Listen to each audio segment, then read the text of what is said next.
All right, let's jump right into this explainer. We're looking at the epic journey of an undersized kid from East London who basically willed himself into becoming a global icon. Today, we are diving deep into the life, the insane highs, the crushing lows, and the absolute legendary legacy of Sir David Beckham. Now, to really wrap our heads around the scale of his eventual triumph, just think about this number: 115. That is the amount of times David Beckham pulled on the England shirt. For years, that stood as the all-time record for an outfield player in England's history. He even captained the squad for 58 of those games.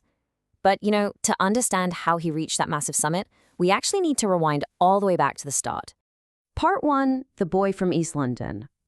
So, we start off our story in Leytonstone. Born in 1975, young David inherited this hardcore passion for Manchester United from his parents. They would literally make a 200-mile round trip just to watch their team play. They even gave him the middle name Robert after club legend Bobby Charlton. But look, success was absolutely not handed to him on a silver platter. Actually, he was completely rejected by the England schoolboys team just for being too small. They called him a late developer, but his focus, unbreakable. When teachers would skeptically ask him, "Okay, but what do you really want to do for a job?" he would just shoot back with absolute singular certainty that being a footballer was the only option. Period. Moving on to part 2, from superstar to national villain. When that 14-year-old kid finally signed his schoolboy forms and got into the club's academy, he didn't just blend in. He quickly became the beating heart of Manchester United's legendary class of '92. We're talking about a historic golden generation here, alongside guys who would become absolute icons. Ryan Giggs, Gary Neville, Nicky Butt, Paul Scholes, they came through the ranks together, and honestly, they completely defined English football for well over a decade. And then August 1996 happens, and the world is officially put on notice. Manchester United is playing Wimbledon, and Beckham notices the goalie is just a bit too far off his line. So what does he do? He strikes this perfectly weighted ball from 55 yards out. 55 yards! The ball just sails through the air and drops flawlessly right into the net. With one single swing of his right boot at just 21 years old, he announced his arrival as a global superstar. I mean, they literally voted it the goal of the decade later on. He rode that incredible momentum straight to the absolute peak of club football in the 1998-99 season. Beckham was completely instrumental in helping United secure an unprecedented treble. They became the very first English club to win the Premier League, the FA Cup, and the Champions League, all in one single season. He was just out there orchestrating the midfield, dropping these unbelievable crosses and passes. He was quite literally on top of the world.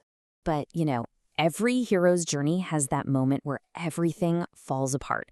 And his abyss arrived at the 1998 World Cup in France. Picture this: a super tense match against Argentina, and Beckham gets fouled by Diego Simeone. While he's lying there on the ground, Beckham does something foolish. He petulantly flicks his foot out at Simeone. The ref spots it right away, straight red card, gone. Reduced to 10 men, England ended up losing on penalties. It was a completely disastrous moment that cost his country everything. Which brings us to part 3. Redemption in the 93rd minute. The backlash back home was honestly terrifying. The tabloids went absolutely ballistic with vicious headlines, and people were literally burning effigies of him outside of pubs. He went from superstar to the nation's ultimate villain overnight. But here's the thing: instead of hiding, he just put his head down and worked even harder. Fast forward to October 2001. Look at the contrast. He's no longer the hated scapegoat. He's wearing the captain's armband. It's the 93rd minute against Greece at Old Trafford. England is down 2-2, and they desperately need a goal to automatically qualify for the 2002 World Cup. The pressure in that stadium was unimaginable. So he steps up, he strikes it, and as that ball curls magnificently right into the top corner of the net, the entire stadium just erupts. Beckham is running, arms outstretched, screaming with this pure, raw emotion. In that one breathtaking, almost movie-like moment, the redemption arc was totally complete. The guy they burned in effigy had just literally saved his nation's World Cup dreams. Now, I need to point out that his magic in those insane, high-pressure moments, not a fluke. It was the direct result of just obsessive, relentless practice. To put some numbers on it, he still holds the all-time record for the most free kicks scored in the Premier League with 18. In the 2000-2001 season alone, he knocked in 5 of them. He essentially weaponized his right foot. All right, part 4. The Global Galactico. So after 11 incredible years, he leaves his boyhood club and his journey explodes onto this massive global stage that honestly changed the business of sports forever. In 2003, he shocked everybody by joining Real Madrid's Galacticos, lacing up alongside absolute legends like Zidane and Ronaldo. Then, 2007 hits, and he totally flips the American soccer landscape upside down with a historic $250 million move to the LA Galaxy. That completely put MLS on the map. And finally, he wrapped up his playing days in 2013 with Paris Saint-Germain, where, incredibly, he donated his entire salary to a children's charity. And across all these different eras, his success wasn't just some big commercial PR stunt. He was fiercely competitive. He actually became the very first Englishman to win league titles in 4 different countries: England, Spain, the US, and France. On top of that, he was the first British player to ever hit 100 Champions League matches. He proved without a doubt that he could win absolutely anywhere, adapting his game to completely different styles of play. Part 5. Beyond Football, the Beckham Legacy. Stepping off the pitch for a second, we really have to look at this massive cultural empire he built alongside his wife Victoria. They created the whole brand Beckham phenomenon: fashion, fragrance, massive media deals. He basically blended elite athletics and A-list celebrity in a way that, frankly, very few had ever pulled off. So looking at him today, sitting there as the co-owner of Inter Miami and celebrating an MLS Cup victory, we have to ask ourselves, what was it that actually cemented this legendary status? Well, I think this quote from his old manager hits the nail on the head. Sir Alex Ferguson points out that Beckham wasn't the fastest guy out there.